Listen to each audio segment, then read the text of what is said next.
Malam minggu, malam yang panjang. Malam yang ternyata tambah asik kalau sudah menikah. Nah, karepmu, Mas. Lo emosi lo, Bu. Aku tuh menyemangatimu biar segera malam mingguannya tuh nggak narik-narik Buyus lagi kan. Kasihan Buyus. Aku nggak pernah narik-narik Buyus kok. Buyus tuh mau ngasih-ngasih kok. Tarik aku, Bu, gitu. Mas Thomas, jadi sekarang gimana malam minggunya? Ya seru sih, Bu. Ini pokoknya Bu Uke kudu ngerasain sendiri. Kalau dijelasin ya nanti Bu Uke bakal cuma baper terus tamunya dianggurin. Ya kan Bu Yus? Udah tak batin loh, malam ini Bu Uke pasti excited banget. Pengen tahu life after marriage-nya Mas Thomas itu gimana. Oh ya dong, Bu, itu misteri semua orang. Nggak apa-apa kok, Bu. Red carpet is yours, Bu. Biar nggak penasaran dulu, puas-puasin tanya. Nanti saya sama tamu spesial kita malam ini sabar kok kalau masih mau lanjut Bu Ukenya. Enggak kok, Bu, enggak. Tapi BTW, ini tamu spesialnya siapa ya? Apakah akan menjelaskan serunya malam mingguan bersama seseorang yang spesial? Itu nanti bisa Japrian aja, Bu. Ayo fokus-fokus. Fokus, Bu. Nah, tamu kita malam ini spesial karena akan membahas extensive reading dan pre-service teachers, calon guru. Kapan-kapan extensive reading dan calon-calon yang lain deh, biar Bu Uke senang, janji. Nah, dedek-dedek calon guru yang berbahagia, kalian harus nyimak nih episode malam ini, karena benar-benar penting dan menarik untuk kalian. Bakal seru nih Bu Yus. Dan saya sudah menunggu-nunggu tamu hari ini karena kemarin saya dapat wejangan juga tentang marriage dari Bu dan panjang sekali, keren. Membekas sekali kayaknya ya Bu Uke ya. Ini sebelum sampai kemana-mana bahasnya, kita sapa dulu tamu kita malam ini. Halo Bu Susi. Halo. Halo Bu Uke, Bu Yosefa, Mas Thomas. Halo Bu Susi, selamat malam. Bu Susi, terima kasih ya sudah menyempatkan hadir untuk ngobrol-ngobrol di Saturday with malam ini. Nah, Bu Susi ini dosen di Sampurna University yang juga menjadi penyebar virus IR untuk mahasiswa, calon guru, dan teman-teman dosen ya Bu Susi ya? Iya, terima kasih juga sudah diundang di Saturday ini nih, malam mingguannya diisi dengan hal yang bermanfaat. Amin. Apalagi kita bisa ada yang baru newlywed gitu ya. Ya. Betul, tampak beda Bu wajahnya, betul. Tampak lebih gimana Bu Uke? Glowing ya. Super glowing, luar biasa. No skincare needed. Betul. Kembali ke Bu Susi. Baik. Nah Bu Susi, sebelum kita ngobrol lebih jauh lagi, boleh ya Bu kenalan dulu untuk Sobat Mamin yang di luar sana. Silakan Bu Susi. Halo, selamat malam semuanya para Saturday fans ya. Saya Susi, nama panjangnya Susilowati, tapi mungkin lebih dipanggil Susi, bukan Susi saja, Susi. Saya bekerja di Universitas Sampurna. Sejak Universitas Sampurna itu berdiri tahun 2013, tapi sebelumnya saya juga bekerja di Universitas Sampurna, tapi di sekolah tinggi di 2009. Jadi saya sudah cukup lama di Sampurna. Dan saya fokus kepada mengajar atau mendidik mahasiswa, calon guru bahasa Inggris. Begitu ibu-ibu dan semuanya, dan Mas Thomas juga, dan mas-mas yang lain yang sedang mendengarkan Saturday ini. Dan mas-mas yang menunggu juga. Dan jangan-jangan sebenarnya memang ada mas-mas yang lain ya Mas Thomas ya? Iya kan?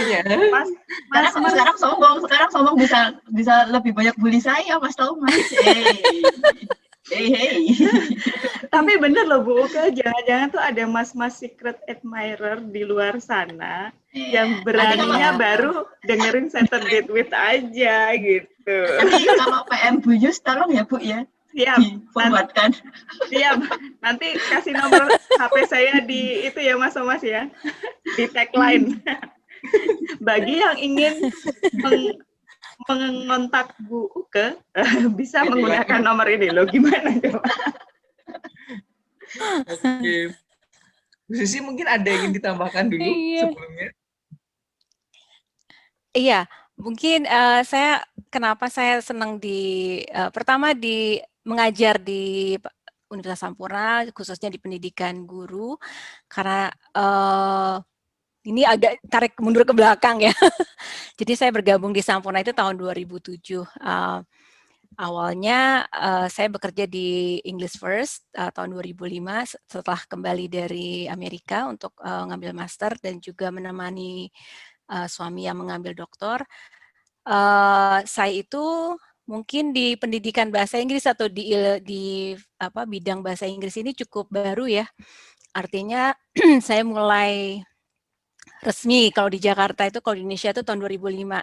Jadi sebelumnya saya bekerja di Badan Pusat Statistik sebagai statistisi. Jadi ini agak lompatnya jauh banget dari statistisi ke pendidikan bahasa Inggris. Tapi memang passion saya dari dulu, dari kecil tuh senang banget yang namanya bahasa Inggris gitu. Jadi kalau mungkin nggak tahu Mas Thomas atau Bu Uke sudah lahir atau Bu si Yusefa sudah lahir, kalau zaman saya dulu, kalau ada TVRI gitu kan, yang satu-satunya TV TV yang kita bisa tonton, itu setiap program bahasa Inggris itu saya selalu seneng gitu. Jadi selalu mengcopy apa yang yang diucapkan oleh orang. Jadi saya di cermin tuh suka ngomong sendiri gitu. Tapi itulah jadi kecintaan saya kepada bahasa Inggris sih sebenarnya sudah lama banget dari kecil. Tapi buku-buku dari zaman dulu kan tidak ada. Kalau senang baca bukunya memang dari kecil, tapi lebih kepada buku-buku sastra. Tapi sastra anak dulu kan nggak ada juga ya. Jadi kayak buku-bukunya Hamka, buku-bukunya saya lupa. Tenggelamnya kapal Van der Wijk, kayak gitu-gitulah. Jadi semua buku saya pokoknya senang aja gitu, yang penting saya baca gitu. Ini jadi tarik belakangnya jauh amat ya. Nah, tapi kemudian orang tua melihat bahwa kalau sebenarnya sih saya pengennya masuk ke sastra Inggris gitu kan waktu tamat SMA, tapi orang tua melihat kalau sastra Inggris mendingan zaman dulu ya melihatnya bahwa kalau Inggris ya udah les aja dilihat cukup gitu kan.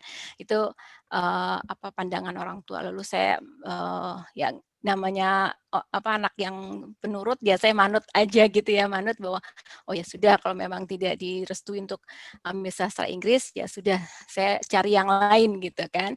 Lalu kemudian jodoh saya di Akademi Ilmu Statistik, jadi jauh nih dari yang namanya sastra bahasa, kemudian lompat ke hitung-hitungan. Di sana juga untuk untuk pelajaran-pelajaran statistiknya saya nilainya cukup aja gitu ya pas untuk lulus lah gitu. Tapi kemudian saya lebih dominannya di bahasa Inggris. Jadi ibaratnya kayak asisten dosen ya gitu. Jadi kalau nama dosen itu dulu namanya Bu Kartini. Jadi kalau namanya Bu Kartini ini saya selalu dijadikan asisten dosen gitu kalau misalnya Susi ini maksudnya tensis wah saya bilang wah ini mah udahlah dimakan dilahap habis aja gitu.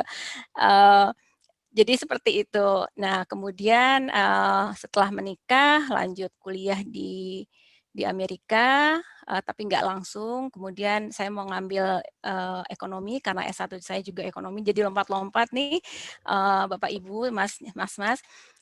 Pendidikan saya lompat-lompat. Jadi pertama statistik ambil D3, kemudian karena saya tidak mau nunggu disekolahkan dari disekolahkan dari kantor karena Lalu saya langsung ngambil S1 Extension UI, ekonomi. Kebetulan kenapa saya ngambil ekonomi, kebetulan memang, saya waktu di Badan Pusat Statistik, saya bekerjanya di bidang neraca. Itu yang membuat saya akhirnya, ya udah ekonomi itu pilihan saya. Lalu kemudian ketika saya berangkat, ke Amerika tahun 1999, saya masih ikut pesan ibu bahwa, "Udah selesai, jangan kuliah dulu, jangan sekolah dulu," gitu loh. Sekarang ngurusin suami gitu kan. Nah, ini mungkin, buat Mbak Ella yang masih di belakang barangkali bisa, bisa, ngambil ininya ya, apa, ya mungkin ada pelajarannya bahwa, ada gantiannya. Nah, saya gantian untuk tidak sekolah, tapi kemudian setelah berapa tahun saya pikir kayaknya nggak enak juga nganggur. Akhirnya saya sekolah S2 di sana, alhamdulillah dapat, beasiswa dari International Office, jadi lumayan nggak bayar ya. Nah, ketika saya sekolah S2 itu, saya sudah apply untuk ekonomi, jadi master di ekonomi, karena saya pikir ketika balik saya harus kembali ke BPS, Badan Pusat Statistik. Tapi kemudian, suami saya tahu bahwa passion saya itu di bahasa Inggris gitu loh, jadi, "Kenapa kamu nggak ngambil bahasa Inggris saja?" Gitu. Lalu kebetulan juga di sana tuh saya benar-benar yang jatuh cinta sekali dengan yang namanya bahasa Inggris, mengajar bahasa Inggris. Karena volunteer-volunteer di sana dalam mengajar bahasa Inggris itu, beda dengan yang saya temui waktu di Indonesia, zaman dulu. Kalau sekarang sih mungkin sudah hampir sama lah ya. Zaman dulu tuh kita masih belajar grammar, tapi kalau di sana saya belajar melalui games gitu ya. Guru-guru saya udah senior, udah umur 80, 90, tapi mereka tetap semangat. Jadi itulah akhirnya menguatkan saya untuk cinta kepada bahasa Inggris, kemudian juga literasi saya juga akhirnya muncul kembali ketika saya di sana, gitu. Buku-bukunya banyak banget dan saya sangat senang gitu. Yang namanya perpustakaan yang saya pikir image saya waktu di Jakarta itu, perpustakaan itu adalah, apa ya, sesuatu yang tidak menyenangkan gitu, sesuatu yang tidak menyenangkan, kemudian juga, pernah pengalaman waktu itu saya pinjam buku di universitas saya, terus kemudian mau pinjam aja dia bilang, "Kenapa harus dipinjam? Di sini saja," gitu. Jadi, apa namanya, buku itu adalah barang yang sakral gitu loh. Kemudian saya mau catat, "Kamu yang nyatet, jangan adik kamu yang nyatet," gitu. Loh ini gimana sih saya maunya maksud saya biar adik saya nyatet, kemudian saya cari buku lain, tapi nggak boleh gitu. Tapi di sana itu buku-buku banyak banget, kemudian buku-buku ada buku bahkan saya ingat waktu itu buku-buku cerita, Indonesia, tapi, ditulis dalam bahasa Inggris, buku cerita Kancil, buku, cerita apa ya, eee, yang buku-buku daerah, buku-buku dalam bahasa yang dulunya ada bahasa Indonesia sekarang di bahasa Inggris kan, itu kemudian saya temukan di perpustakaan di kota kecil saya yang jauh, yang 6 jam dari Illinois gitu kan, itu suatu kota kecil. Itu yang membuat saya akhirnya, wah ini benar-benar ya, ternyata tuh cinta saya terhadap bahasa Inggris, kemudian, cinta saya terhadap baca dulu waktu masih kecil, terus hidup lagi ketika di Amerika gitu. Jadi, akhirnya saya melihat bahwa, oh ya ini memang sesuatu yang akan menjadi jalan hidup saya ketika saya nanti, pulang atau kembali ke Indonesia, jadi seperti itu. Nah kemudian karena saya itu pulang masih berstatus pegawai pemerintah, saya harus kembali ke BPS, tapi kemudian BPS mengatakan bahwa ini saya sudah kelamaan di Amerika, jadi saya harus, tetap di rumah saja gitu ya, dalam arti kata ya mungkin saya disuruh cari pekerjaan lain gitu. Akhirnya dengan pengalaman yang, yang minim tentang pendidikan, dunia pendidikan, saya berusaha cari gimana sih dunia pendidikan itu. Jadi, saya memang belajar TESOL, tapi kemudian, eee, pendidikan itu suatu hal yang baru juga buat saya. Jadi di tahun 2005 itu mulailah saya, benar-benar menapakkan diri saya, kaki saya ke dunia pendidikan. Kebetulan ada English First di dekat rumah, sekitar 10 menit jalan, dan kemudian saya, bekerja di sana gitu. 2 tahun, lalu bergabung di Sampurna di tahun 2007. Nah, kenapa saya bergabung di Sampurna, dan itu selalu pertanyaan setiap orang gitu ya. Alasan utama saya bergabung di Sampurna karena waktu itu ada yang namanya Sampurna Foundation Teacher Institute. Misi mereka adalah saat itu memberikan professional development kepada para in-service teachers. Saya pikir kalau saya mengajar di IF itu dampaknya mungkin hanya 20 murid. Tapi kalau saya bergabung di SFTI, 20 guru itu akan dampaknya lebih banyak lagi gitu loh. Jadi saya pikir saya akan menjadi trainer untuk guru. Kemudian di tahun 2009 Sampurna mendirikan Sekolah Tinggi Pendidikan STKIP, lalu saya langsung ditransfer ke STKIP tersebut. Jadi jalannya gitu. Jadi ketika STKIP sudah tidak ada, kemudian jadi Universitas Sampurna, saya juga langsung ditransfer gitu. Tidak ada permintaan bahwa Bu Susi mau nggak gitu. Tapi kalau untungnya tidak ditawari gitu. Tapi kalau ditawari saya juga galau juga. Tapi itu jalan hidup saya. Jadi saya sangat menikmati hari-hari saya, menikmati waktu saya di Sampurna karena tadi pertama saya mengajar bahasa Inggris, itu passion saya dari kecil. Kemudian juga saya sangat terinspirasi dengan guru-guru yang dulu ada di Amerika, bagaimana mengajar bahasa Inggris dengan cara yang menyenangkan tapi bermanfaat. Jadi itulah yang membuat saya akhirnya sampai sekarang masih betah gitu di Universitas Sampurna, karena meskipun muridnya mahasiswanya masih sedikit, tapi mudah-mudahan dampaknya tidak sedikit gitu ya, dampaknya cukup banyak. Jadi kelamaan ini saya introduction-nya Bapak Ibu. Seperti itu. Jadi kenapa saya akhirnya memilih literasi atau juga bahasa Inggris terutama. Kayaknya pertanyaannya jadi pertanyaan satu tapi panjang banget ya, maaf ya. Oh, Bu, tenang. Ya, Bu. Sudah membahas sedikit dari pertanyaan saya terkait tentang IR. Bagaimana Ibu mengenal IR ya. Tapi mungkin saya ingin memperdalam itu, bagaimana akhirnya Ibu percaya kepada IR, bahwa IR itu baik dilakukan. Mungkin bisa diceritakan dari pengalaman pribadi. Monggo Ibu. Iya, jadi kembali lagi nih, memang waktu kecil tadi saya bilang saya senang membaca, kemudian tadi bacaan saya antara bacaan sastra atau bacaan sains. Jadi dulu saya juga senang IPA. Jadi kalau ada yang planet-planet, misalkan bacaan tentang planet, bacaan tentang astronomi dan sebagainya, itu saya senang gitu kan. Antara dua itu. Lalu kemudian entah kenapa, kayaknya itu karena waktu SMP ya, saya tuh punya buku banyak, buku-buku yang nggak tahu kalau masih ada yang kayak 5 Sekawan gitu ya. Terus kemudian ya Bobo itu pasti ada. Kemudian apalagi ya? Dulu ada namanya Nina, majalah Nina atau komik Nina. Itu kan waktu zaman saya SMP tuh, wah kalau yang punya siapa yang punya Nina tuh, wah itu bakal jadi rebutan gitu ya. Tapi kembali lagi ketika saya punya buku itu, terus kemudian teman-teman minjem, akhirnya tapi nggak dibalikin. Dan saya juga nggak enak untuk mintanya lagi. Padahal zaman itu tuh dulu cukup mahal ya, dan saya aduh gila sayang ya gitu. Tapi ya sudah lah gitu. Tapi entah kenapa ada satu momen di mana saya benar-benar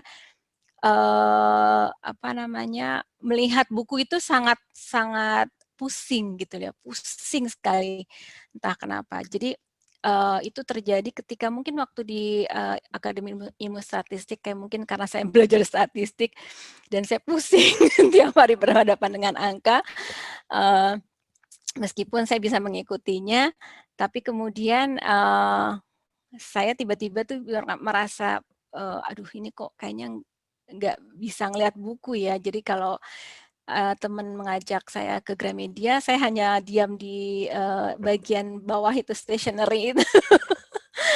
Karena saya nggak mau ke atas. Sahabat saya selalu bilang, ayo ke toko buku, ke Gramedia, kan dulu deket ya dari kampus saya di Kampung Melayu. Gramedianya di Matraman. Kemudian saya bilang, ayo boleh. Tapi saya nanti ngelihat yang lain ya, lihat apa yang sampul buku, lihat apa gitu, pernak-pernik. Kalau langsung ke atas tuh langsung kayaknya kepala tuh langsung oleng gitu.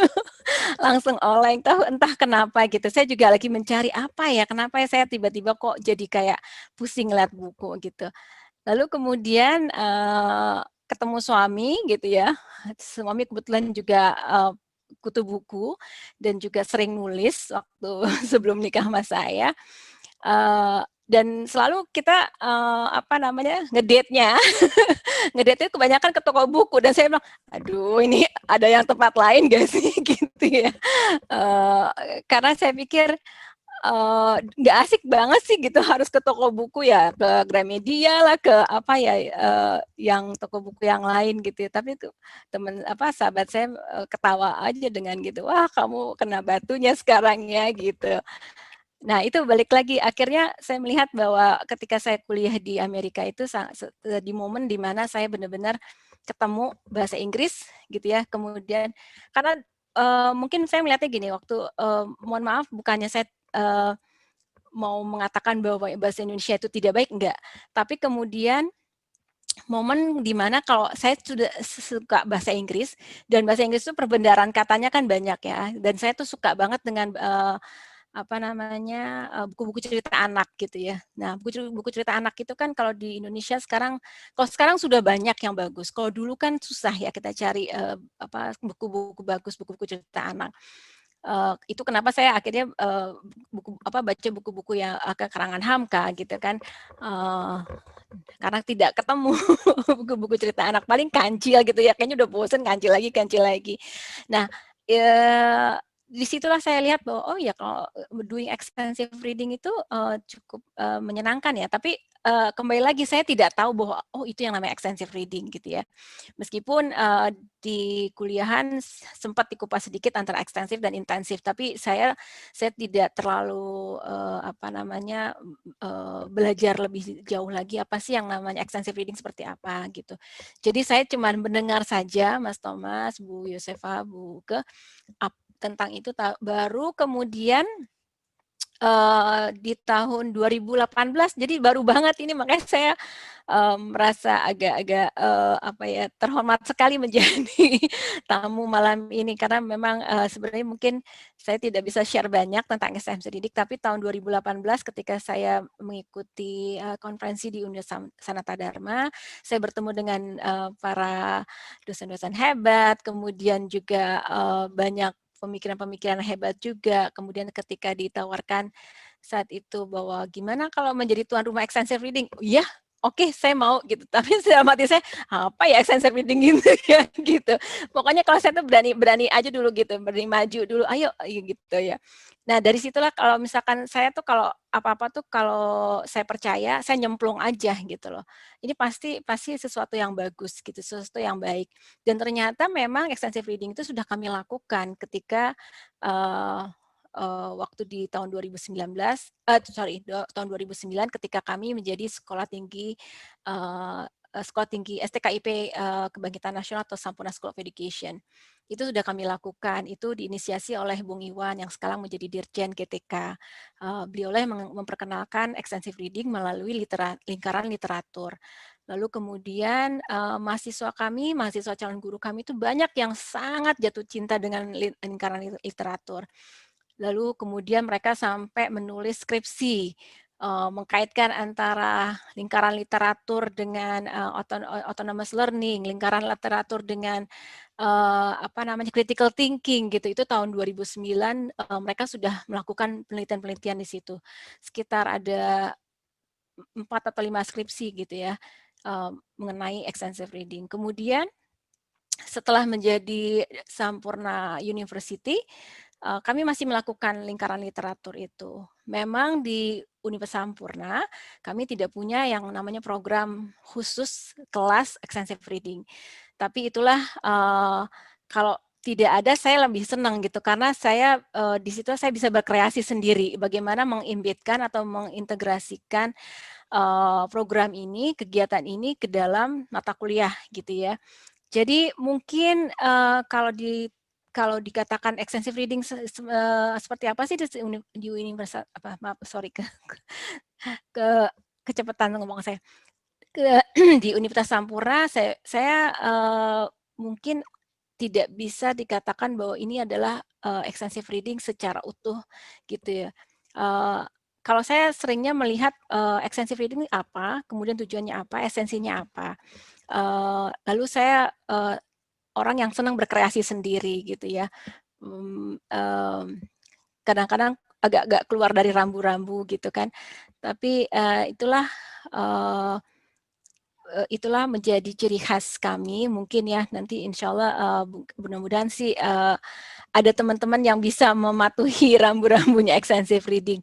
Kalau di saya pribadi saya menerapkan extensive reading di kelas-kelas saya itu adalah dengan cara mereka membaca buku misalkan yang baru saja saya lakukan ini kepada mahasiswa calon guru tingkat 1 semester 1. Jadi saya mengajar Foundations of Teaching and Learning. Saya ingin mereka melakukan critical analysis tentang guru. Jadi saya memilihkan bacaan satu buku tentang judulnya adalah Mengajar untuk Perubahan.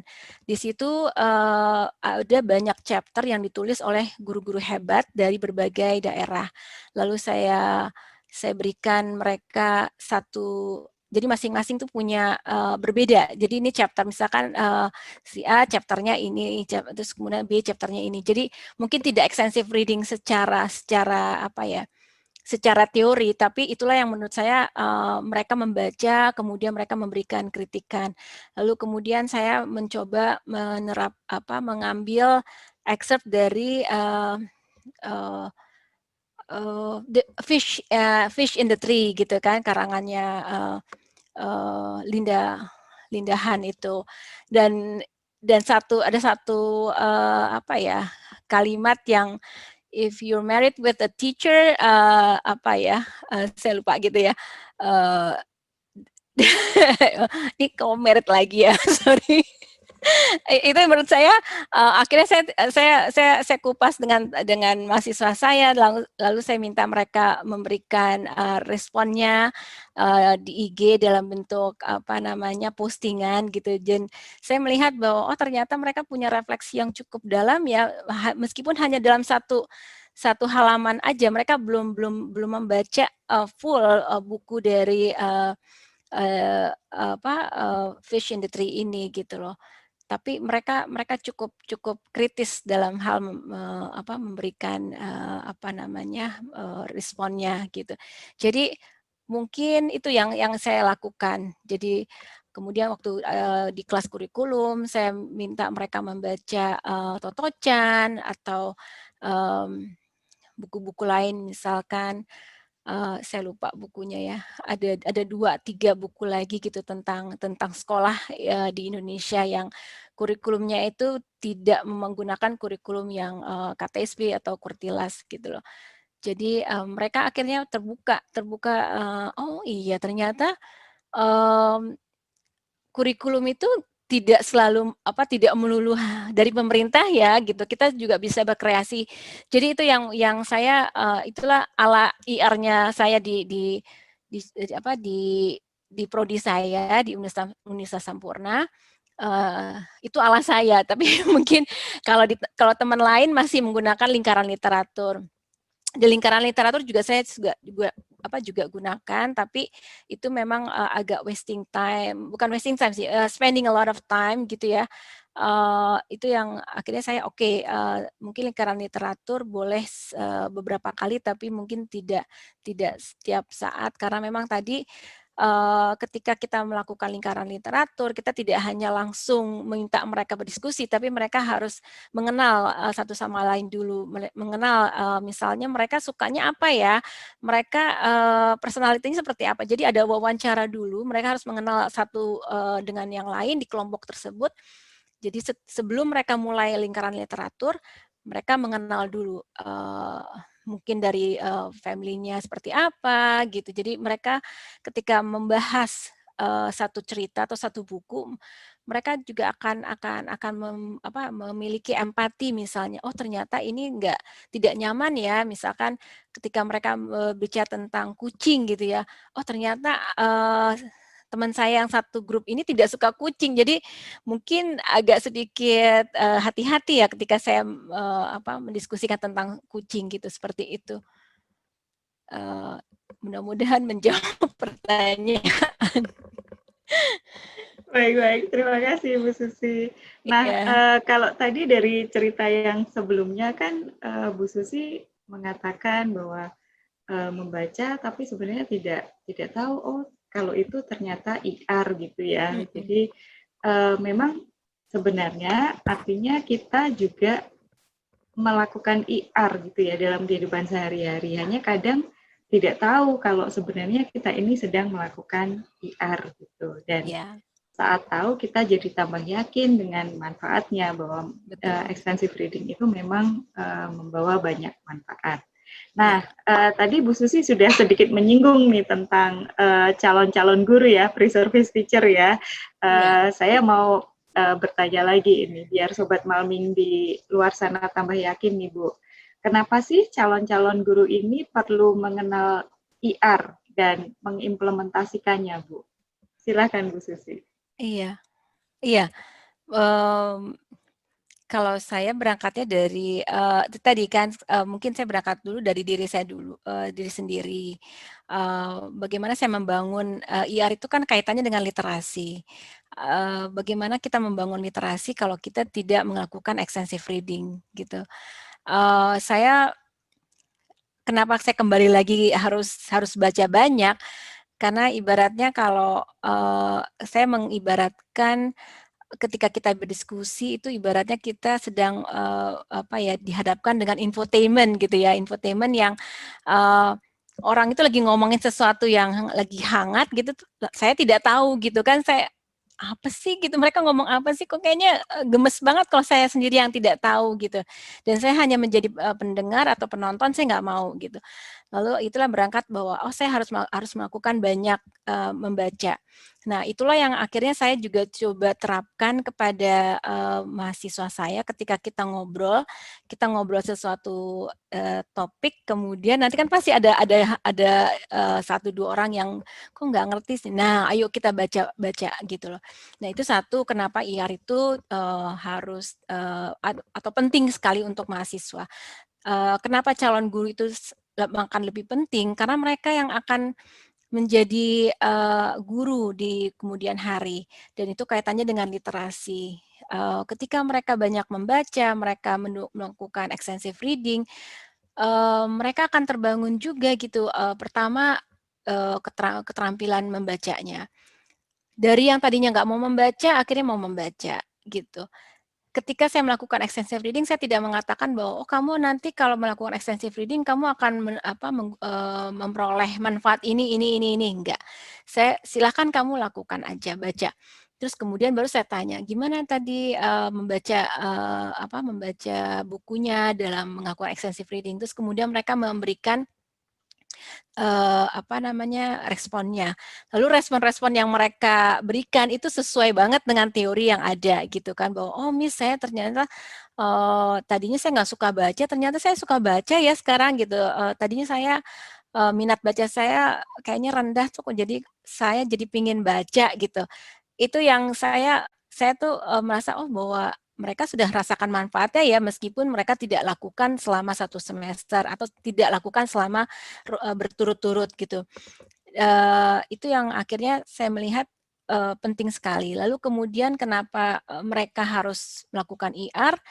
Tadi kembali lagi, terutama mereka kan mengajarnya di international school, dan mereka harus melakukannya IR itu khususnya dalam bahasa Inggris.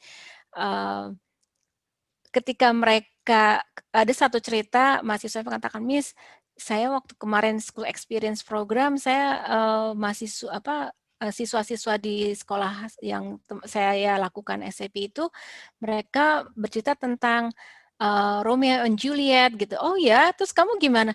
Ya Miss saya nggak tahu Miss gitu. Maksudnya karena kita nggak punya kelas sastra yang khusus gitu ya. Nah terus akhirnya kamu gimana? Iya Miss akhirnya saya harus baca. Nah gitu. Jadi mereka juga sudah merasakan bahwa ketika mereka dihadapkan dalam satu situasi diskusi dan mereka tidak tahu harus merespon bagaimana, mereka akhirnya oh ya saya harus banyak baca ya gitu. Jadi itu yang kenapa akhirnya saya pikir ini penting banget. Ini penting untuk mahasiswa calon guru menjadi guru abad 21 itu malah tantangannya lebih apa namanya? Lebih tinggi ya, tantangannya lebih besar. Kemudian saya pikir lagi saya malah lebih melompatnya lebih jauh lagi nih Bu Yosefa, Bu Uke dan Mas Thomas. Gemesnya saya itu kalau guru-guru kita itu kan saya melihatnya kan kita tidak lagi belajar tentang grammar gitu kan ya. Kita tidak lagi belajar tentang tenses gitu. Saya ingin guru-guru itu sudah berdiskusi tentang misalnya kemarin itu ini kebetulan saya lagi mengajar anak-anak juga ponakan saya itu di bahasa Inggris saya pakai penerapan extensive reading gitu. Jadi kemarin itu topiknya adalah all are welcome. Jadi tentang kindness, tentang inclusiveness, tentang empati dan itu tidak bisa diajarkan melalui tenses gitu. Itu harus diajarkan melalui buku gitu kan. Itu harus diajarkan melalui extensive reading, extensive listening gitu loh. Dan saya juga melakukan yang namanya book report gitu loh. Jadi saya anak-anak umur segitu saya pikir jadi ada kaitannya antara ini murid ya dan saya mengajar calon guru gitu. Jadi murid aja senang seperti ini. Mereka tidak mau belajar tentang tenses lagi gitu misalkan I can, she can gitu nggak mau. Mereka maunya belajar seperti ini. Nah, bagaimana guru masa depan ini bisa siap untuk mengajarkan murid-murid yang seperti ini yang haus akan ilmunya yang melebihi dari tenses atau grammar. Jadi itulah kenapa pentingnya extensive reading. Begitu menurut saya. Ini menarik sekali ya. Jadi guru-guru yang zaman sekarang sudah jangan ngasih hanya rumus-rumus aja gitu ya Bu ya. Tapi bisa melalui cerita yang juga pasti lebih menarik gitu. Ini saya penasaran gini Bu Susi, pada saat tadi kan sempat Bu Susi cerita bahwa mahasiswanya Bu Susi itu sebenarnya bersemangat gitu kalau diminta untuk baca gitu ya Bu. Nah, apakah dengan mahasiswa yang sudah memiliki semangat tinggi itu Bu Susi juga masih mengalami kendala pada saat memperkenalkan extensive reading ke mahasiswa? Kalau masih ada kendalanya itu strategi yang diterapkan Bu Susi pada saat menerapkan apa gitu Bu? Jadi agar ini sobat Malme yang di rumah bisa belajar bakoh gitu kalau menghadapi tantangan-tantangan hidup gitu Bu. Iya, tantangan pasti ada ya Bu. Salah satunya tadi, Miss waktunya nggak ada gitu loh. Kadang-kadang mereka mepet, mungkin karena ini assignment gitu kan, saya mintanya tadi memang harusnya kan extensive reading ya dibiarkan saja mereka membaca. Tapi bagi saya pribadi sesuatu itu harus sedikit dipaksa agar mereka terbiasa gitu kan, harus ada kebiasaan dulu. Jadi bagaimana saya sedikit memaksa mereka untuk melakukan extensive reading, saya minta oh iya ini merupakan bagian dari salah satu assignment kamu ya gitu. Jadi oh Miss saya ngapain ya Miss habis membaca? Ya itu tadi saya bilang doing book report, kemudian kamu habis itu bisa melakukan storytelling gitu loh. Terus kemudian storytellingnya bilang Miss nggak bisa Miss storytelling gitu loh. Oke. Jadi kadang-kadang saya melepaskan membiarkan mereka kira-kira kalian apa bisanya. Grup storytelling boleh nggak Miss? Oh silakan gitu. Jadi saya men-challenge mereka kembali kalau mereka mau, ayo gitu. Terus Miss saya sukanya membuat komik, nggak apa-apa, silakan. Jadi yang penting mereka baca gitu, nanti produknya bagaimana kita mengakses, bukan mengakses ya, mengetahui bagaimana, saya takut dengan kata assessment ini, mengetahui bagaimana mereka memahami bacaan atau mereka sudah membaca gitu ya, sudah membaca itu, saya jadinya membiarkan saja, membiarkan mereka, kalian sukanya ngapain gitu. Karena saya pribadi saya merasa bahwa mungkin bagi saya ini bagus, bagi saya ini inovatif, tapi mungkin bagi mereka tidak gitu. Karena kembali lagi kan usia yang menurut saya kalau posting di IG mungkin bagi saya gimana ya caranya, tapi bagi mereka tuh asik banget posting di IG atau, "Miss boleh nggak sih Miss saya bikin video di IG?" "Oh nggak apa-apa silakan," gitu. Instead of apa namanya, bikin book report, nggak apa-apa, monggo gitu. Jadi saya lepaskan gitu loh. Jadi produk akhirnya atau misalkan bagaimana kita mengetahui mereka sudah membaca itu tadi itu. Tantangannya cukup berat itu memaksa mereka gitu. Jadi saya kasih rambu-rambu yang five fingers itu, tapi kemudian mereka akhirnya saya tanya lagi refleksi ketika kamu memilih buku tuh gimana? Iya, Miss. Jadi mereka sendiri yang menemukan apa ya, strategi bagaimana memilih buku yang cocok buat mereka. Miss boleh nggak sih Miss saya apa baca buku anak-anak? Nggak apa-apa. Jadi apapun dulu gitu. Yang penting mereka suka dulu, mereka bangun dulu apa ya kecintaan mereka terhadap membaca. Jadi kita mungkin tidak bisa lagi ada jadi ibaratnya kalau levelnya tuh jomplang banget ya. Ada yang cuman, "Miss, saya boleh baca nggak Twitternya orang?" "Nggak apa-apa, silakan." gitu itu ya. Mungkin nggak extensive reading tapi nggak apa-apa, silakan gitu. "Miss, saya boleh bacanya tentang apa buku-buku anak-anak karena saya cuma punya buku anak-anak dan itu dari apa namanya bukunya ponakan saya silahkan gitu.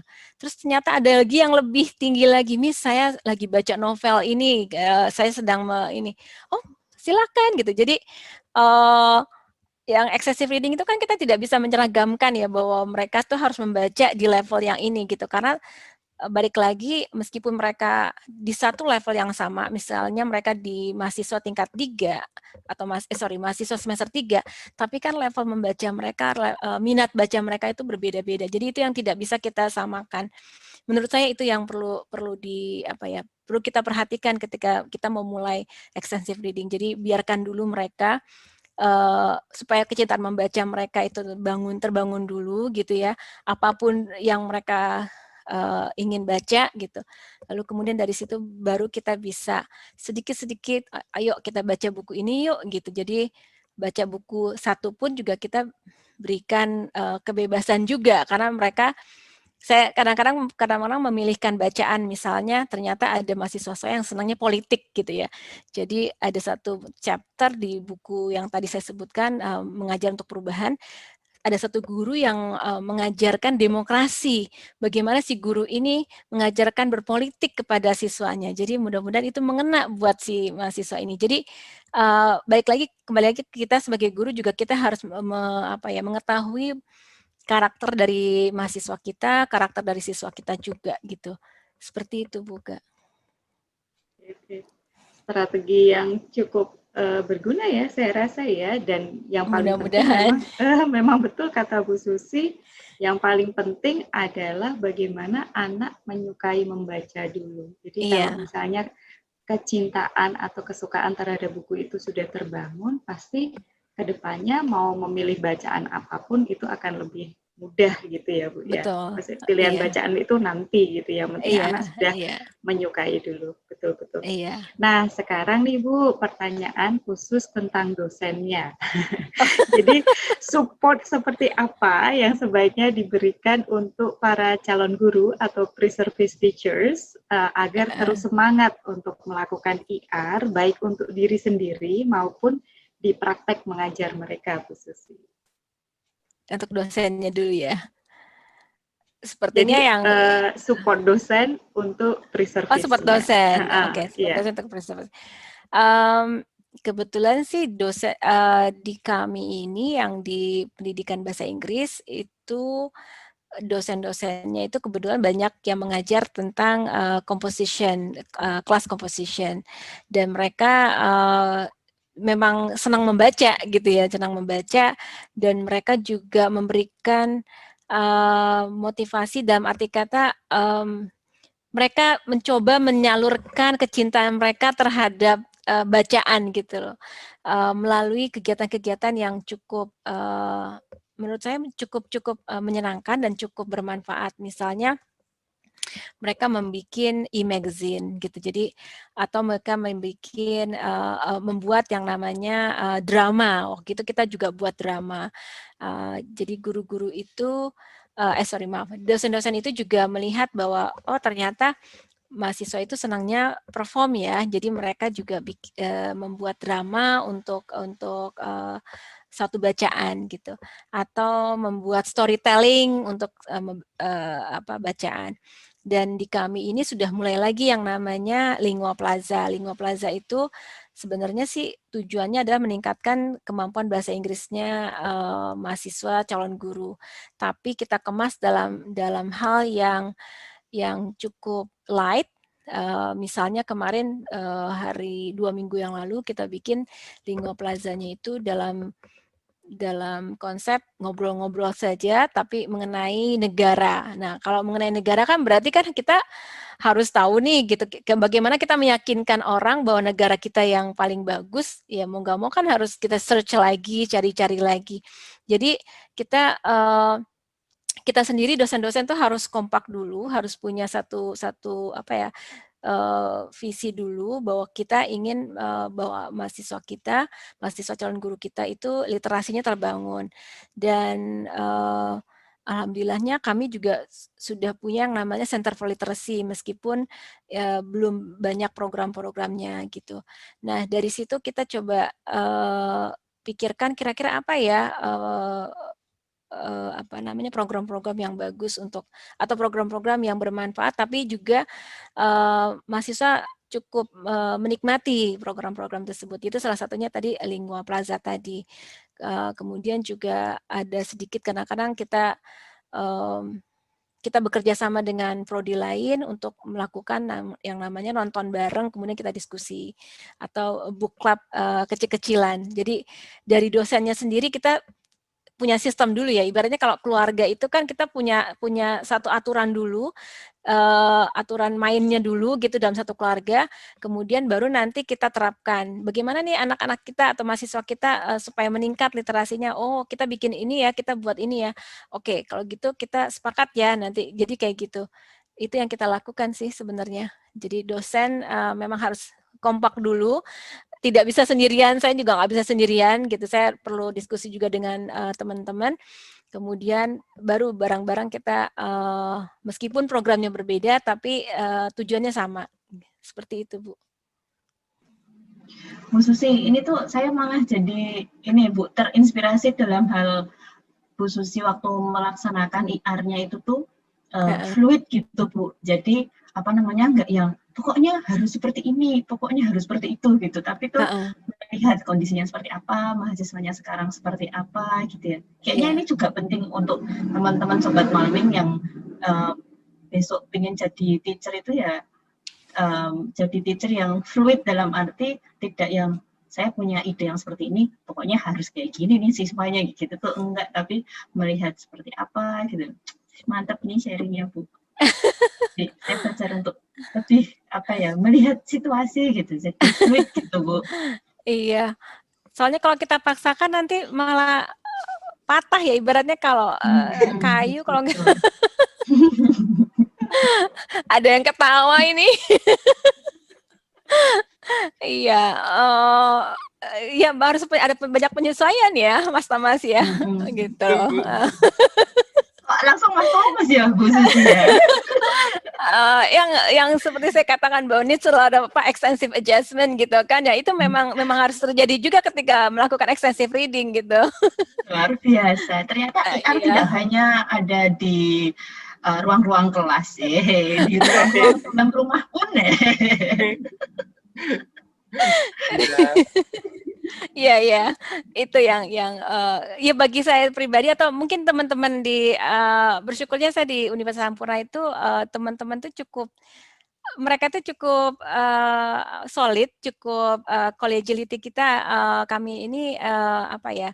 Kenapa kami tetap masih ada gitu meskipun mungkin mahasiswa juga tidak terlalu banyak karena kami memang senang berdiskusi, kemudian kita, bagaimana kalau kita bikin ini yuk, ini. Jadi, masing-masing tuh ketika kita punya satu program dan ternyata program itu berjalan baik, yang lain ngikut gitu, tapi bukan karena ngiri ya, saya juga pengen dong ikut ini," gitu. Jadi, itu yang, apa ya, semangat untuk, bersama, bukan berkompetisi ya, tapi, bersama untuk membangun gitu, itu yang atau bersama untuk mentransformasi itu yang perlu di ini sih, yang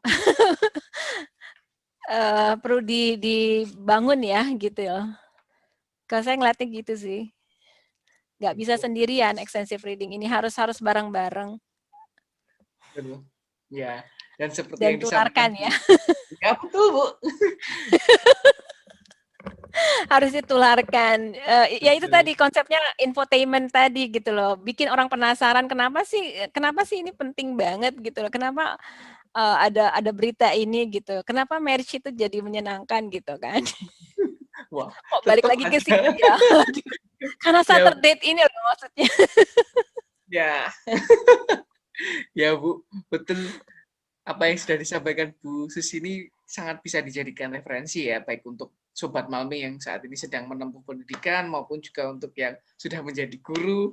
Dan sebelum kita membahas, walaupun sudah dibahas tipis-tipis oleh Bu Susi tentang kehidupan berkeluarga yang nantinya off the record, ada trivia question dulu nih untuk Bu Susi. Waduh. Ya, nih saya juga sudah tidak sabar lagi untuk mendengarkan tipsnya. Loh, salah. Sabar sih, Bu. Trivia question dulu. Siap, Bu Susi? Iya. Siap. Oke, pertanyaan pertama untuk Bu Susi. Ini mungkin pertanyaan yang akan sangat sulit dijawab. Apa buku favorit Bu Susi? Favorit saya itu bukunya, Satu, susah ya. 2, 3. Ya Ada kan, susah. banyak soalnya. Satu saja.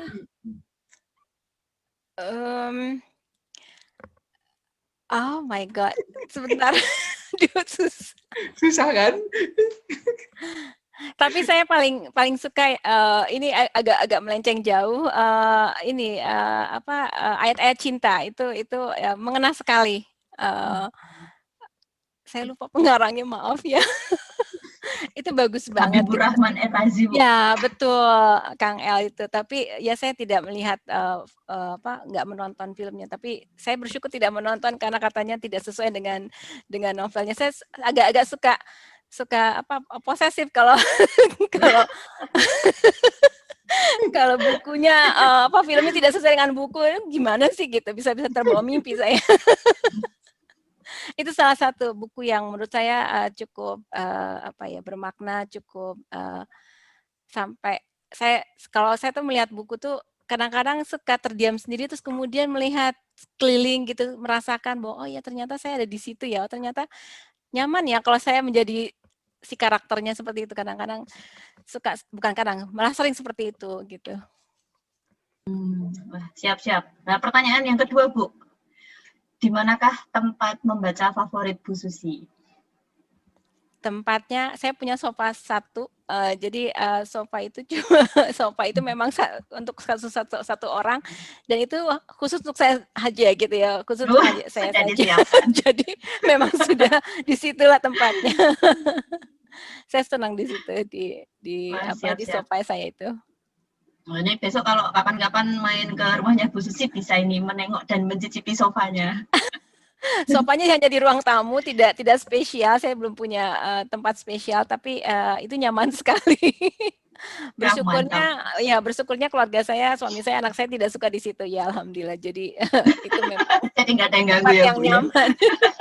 Tidak ada yang ganggu. Nyamannya itu bukan karena sofanya, berarti karena tidak ada yang mengganggu. Tidak ada yang mengganggu, meskipun kita bersama, tapi saya bisa sendiri di ruangan itu. Betul. Wah, ini seru sekali malam ini karena Bu Susi sudah hadir dan membagikan banyak hal gitu ya untuk Terima teman-teman sobat malaming, terima kasih teman-teman calon guru, banyak. dan yang teman-teman sudah jadi guru gitu. Memang malam minggu itu asik kalau nggak sendiri kok. Iya kan, Bu? Kalau dibahas. Biarin aja Mas, habis ini kan selesai sesinya, saya ada temennya, Mas Thomas ada temennya, Bu Susi ada temennya, Bu Uke. Ya, saya nyari teman, Bu. Angkringan aman. Angkringan depan. Nyari temennya ke aku, ke Mas Thomas, podo wae. Situ-situ lagi pokoknya. Ini pasti nanti ada yang mengontak Bu ke Iya. mudah-mudahan Aduh, ada Bu mas-mas Susi yang tolong. sedang menonton. Iya, Monggo loh, Mas. ada. Allah. Mas Aminin Thomas, para jamaah. Mas Thomas. Mas Thomas memastikan Bu Uke, are you okay? Gitu. Udah wae putar gitu. Ada seru. Terima kasih banyak ya Bu Susi Terima untuk kasih. waktunya. Yang pastinya Bu Iya. Susi ini sibuk sekali tapi Enggak bersedia lah. meluangkan waktu. Tapi mumpung ini kok ya, mumpung LDR ya malam minggu ini ya dengan suami, Oh jadi iya. makanya bisa. Oh iya, ini kalau saya terus terang takutnya nanti ada yang kecewa, Bu. Kebetulan Kenapa, suami Bu? sedang pulang. Oh, sudah pulang. Sedang pulang, Baik, sedang saya berada dapat di dari telepon, Bu. rumah. Jadi ketika Saya ikut kita berbahagia. selesai, Oh iya. Pray for you, Bu Susi. Karena Saya dapat biasanya kan telepon. bertugas ke Jogja ya, waktu itu Iya, juga sempat iya. LDR cukup lama. Oh, jadi malam Iya. minggu ini semua lengkap. Semua Alhamdulillah. lengkap. Alhamdulillah. Iya, saya bahagia Baik. juga. Kita buktikan. Habis ini Ini air baik-baik. matanya kelihatan. Enggak. Aduh, ya ampun, baik-baik. Dan juga untuk Sobat Maming yang sudah mendengarkan, semoga obrolan malam ini membawa manfaat juga untuk amin. Amin. Amin. Kami pamit dulu. Ya. Sampai ketemu minggu depan. Terima kasih Stay happy banyak. and Minta maaf healthy. kalau ada salah-salah Nggak apa-apa. kata. Terima Terima kasih. kasih. Terima kasih, Bu Ya, Susi. Terima kasih. Bu Ke, Mas Bye. Thomas. Bye-bye.